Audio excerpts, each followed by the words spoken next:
Buenas tardes, mi nombre es Litzy Ruiz y el día de hoy les quiero hablar de un artículo de la revista digital de posgrado titulado El sistema de nulidades administrativo fiscal en las leyes federales mexicanas, de autoría del maestro David Ulises Guzmán Palma.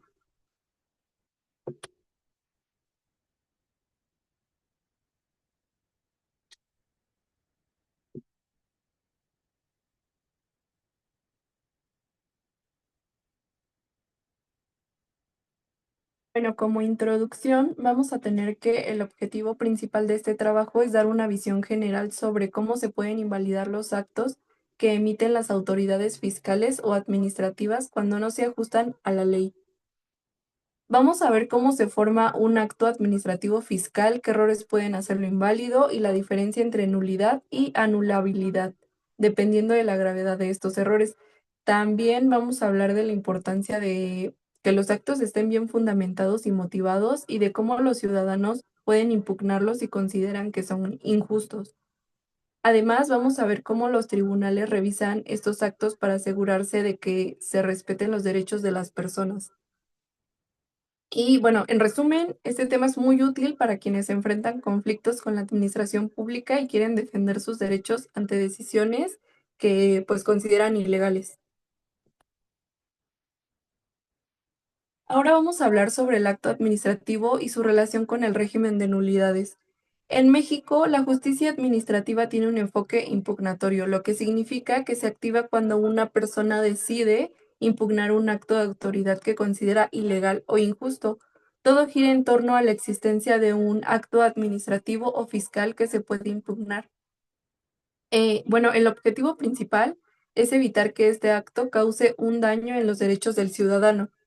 Cuando un gobernado se siente afectado por un acto de este tipo, puede defenderse a través de los tribunales administrativos, donde los jueces se encargan de revisar si este acto es legal o no. En este contexto, el Código Fiscal de la Federación, específicamente en su artículo 36, establece algo muy importante, que las resoluciones administrativas que son favorables a un particular no pueden ser modificadas por las autoridades fiscales por sí solas. Para hacerlo necesitan iniciar un juicio ante el Tribunal Federal de Justicia Fiscal y Administrativa. Esto pues para proteger al ciudadano, ya que garantiza que las decisiones que lo beneficien no pueden ser cambiadas arbitrariamente por la autoridad.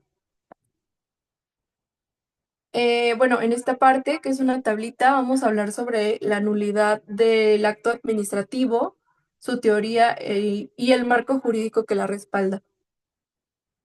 Primero, ¿qué es la nulidad del acto administrativo?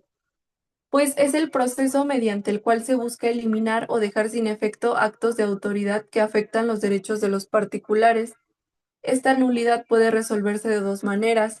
La primera es en sede administrativa, mediante un recurso administrativo, y la otra pues va a ser en sede judicial a través de un juicio contencioso administrativo o fiscal. Bueno, ahora en cuanto a la teoría de nulidad, que esta va a ser la base del sistema de nulidades en México, podemos encontrar a los principales estudiosos, autores aquí en México, como Adriana Cabezut Uribe, y ya como referencia internacional a Agustín Gordillo de Argentina. Y por último, aquí en la tablita tenemos el marco jurídico, que es lo que define los requisitos que debe cumplir el acto administrativo para que éste sea válido. Aquí pues podemos ver que incluimos a la Constitución, leyes, reglamentos, circulares, tratados internacionales en derechos humanos y pues también jurisprudencias de la Corte Interamericana de Derechos Humanos. En esta diapositiva vamos a abordar el análisis del acto administrativo. Lo que se hace aquí es revisar tanto los elementos sustanciales como los formales del acto. Es decir, se va a analizar no solo el contenido y la intención del acto, sino también si se siguió correctamente el procedimiento y las formas legales establecidas. Cuando un acto tiene vicios o defectos, puede haber consecuencias dependiendo de la gravedad del error. El acto puede ser nulo si el defecto es muy grave o anulable si el problema es menos serio. Y bueno, ya para decidir esto, los tribunales administrativos han ido generando criterios judiciales para ayudarse a clasificar qué tipo de nulidad aplica en cada caso y permiten que las decisiones sean más, pues, consistentes y justas. Eh, Aquí en esta diapositiva les presento el concepto de acto administrativo de, bueno, dos definiciones de dos autores muy importantes.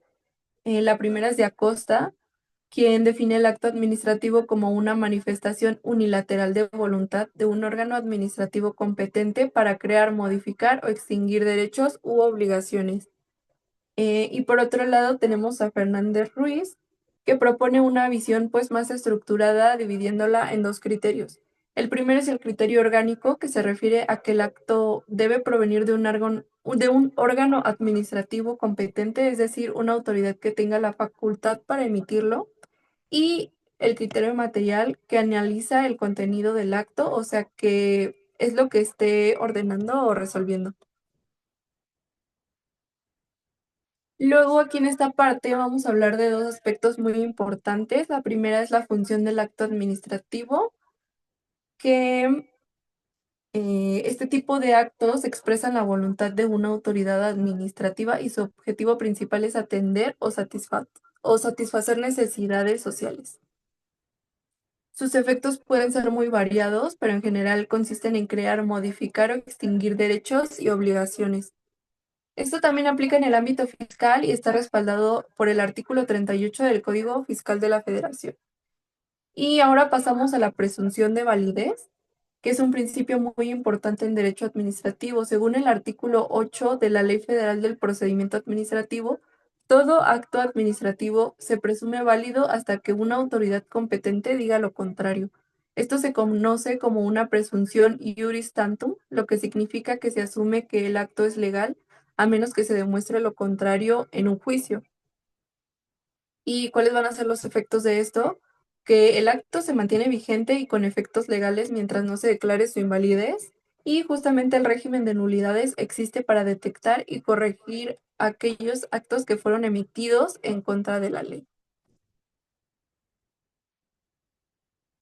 Ahora, pues vamos a definir qué es la nulidad y a discutir la presunción de legalidad frente a la nulidad de los actos administrativos. Primero, vemos cómo se entiende la nulidad según Gordillo. Él nos dice que la nulidad es la consecuencia jurídica de un vicio en el acto administrativo, es decir, cuando el acto tiene algún error o defecto que lo hace inválido.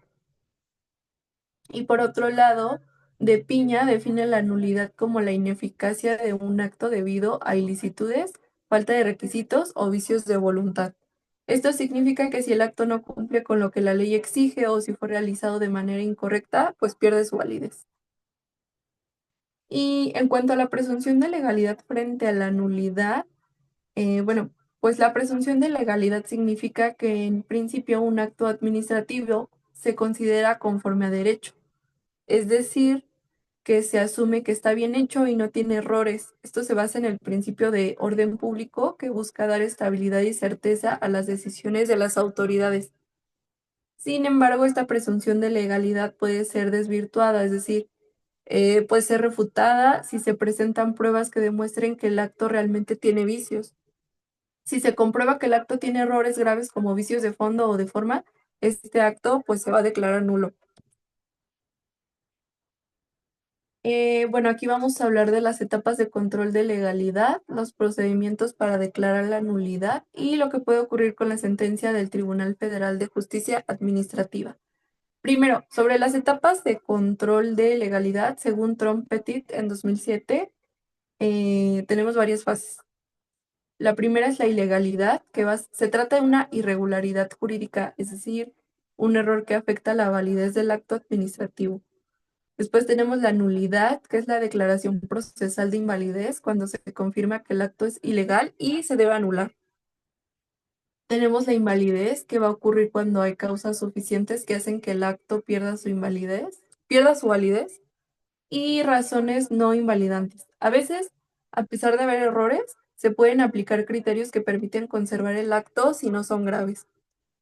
También tenemos la ineficacia. Esta es la consecuencia de la nulidad, que puede ser formal y jurídica, que se da cuando el acto es nulo de pleno derecho, y material y funcional. En ocasiones el acto puede requerir una corrección parcial para que sea válido.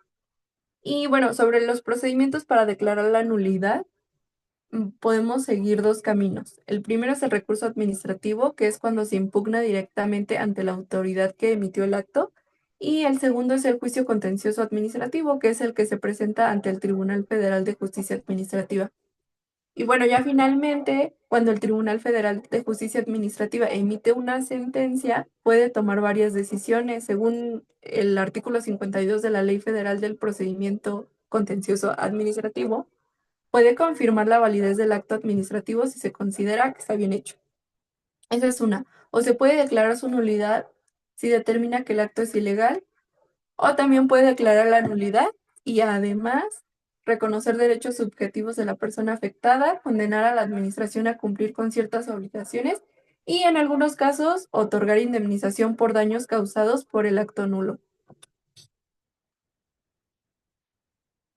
Bueno, también algo muy importante, pues hablar sobre los requisitos y vicios dentro del procedimiento administrativo. Para que un acto administrativo sea válido, debe cumplir con ciertos requisitos. Estos van a estar establecidos por la ley y si falta alguno de estos requisitos o si alguno está defectuoso, el acto puede verse pues afectado. Dependiendo de la gravedad del problema, el acto puede clasificarse en dos formas. La primera es la nulidad absoluta. Esto ocurre cuando el acto tiene un defecto tan grave que se considera inexistente jurídicamente, y es decir, no tiene valor legal desde el principio.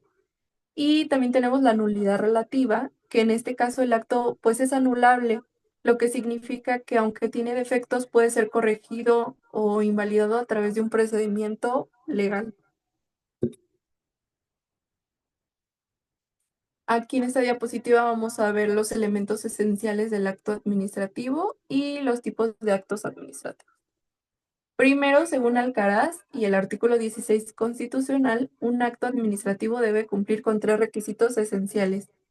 Debe ser por escrito, esto asegura que quede documentado y sea verificable.